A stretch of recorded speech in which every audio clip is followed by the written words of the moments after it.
Hi everybody, my name is Doug Dern. I am an attorney in Southeast Michigan doing primarily OWI defense work, criminal defense, and bankruptcy. Today I want to talk to you about OWI first defense.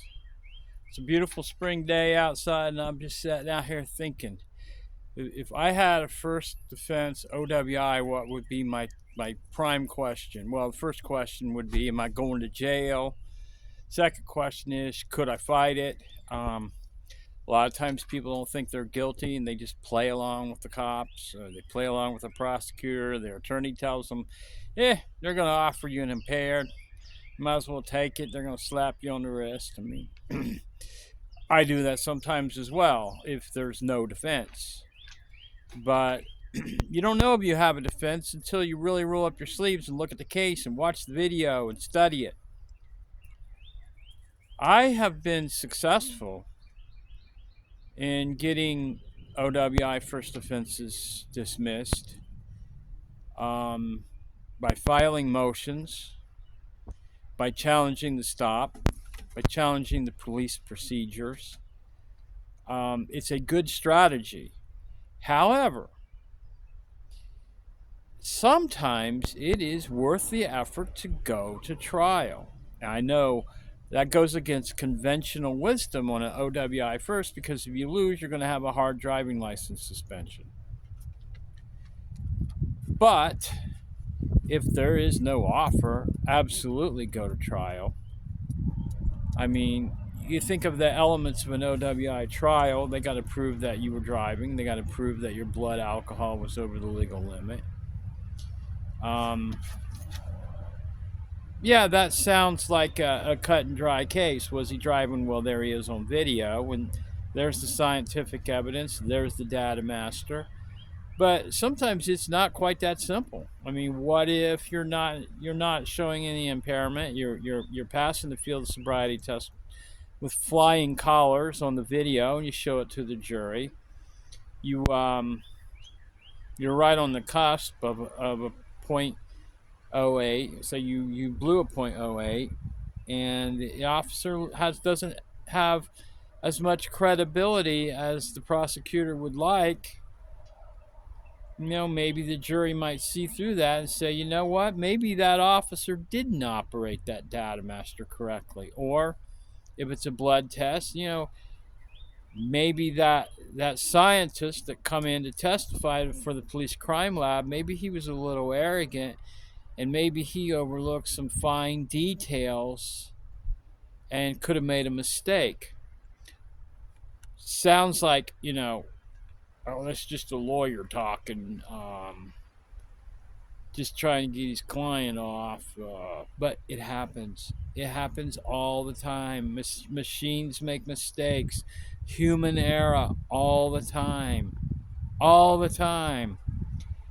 Um, so, the attorneys should do a lot of homework and trial prep to check the accuracy and the procedure of whatever chemical test was given to determine the blood alcohol content.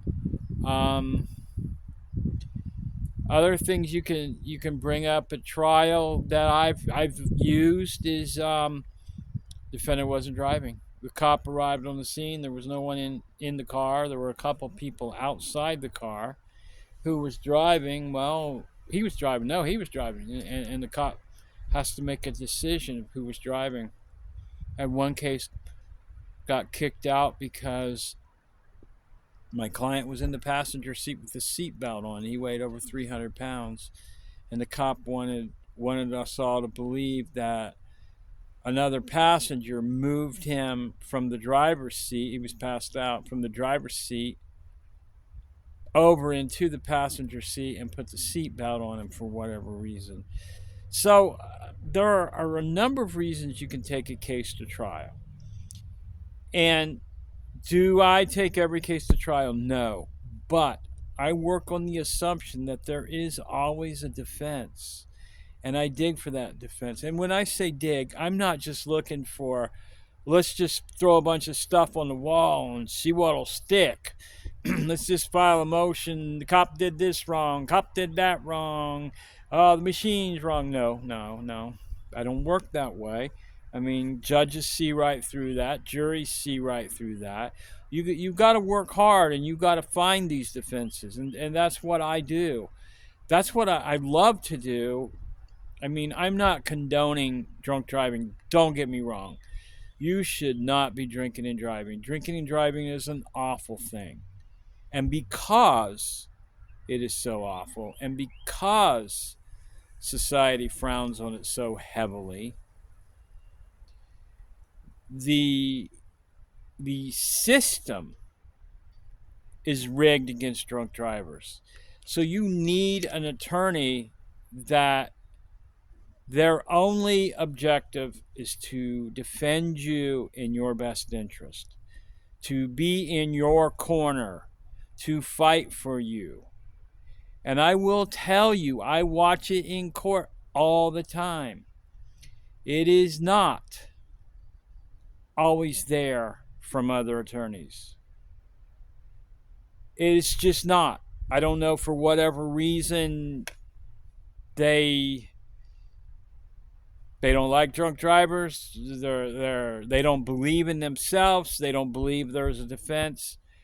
I don't know. But I'm going to tell you, they're not out there fighting your case the way they should be. My name is Doug Dern. I am an OWI attorney. One of my areas of expertise is drunk driving defense. I've been doing drunk driving defense for 24 years. So, hit my website up.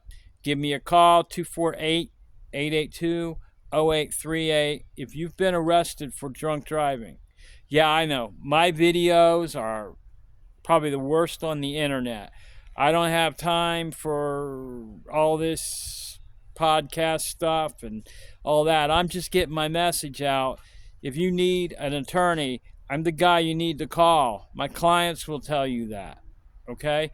I work hard for my clients. I work very hard for my clients. 248-882-0838.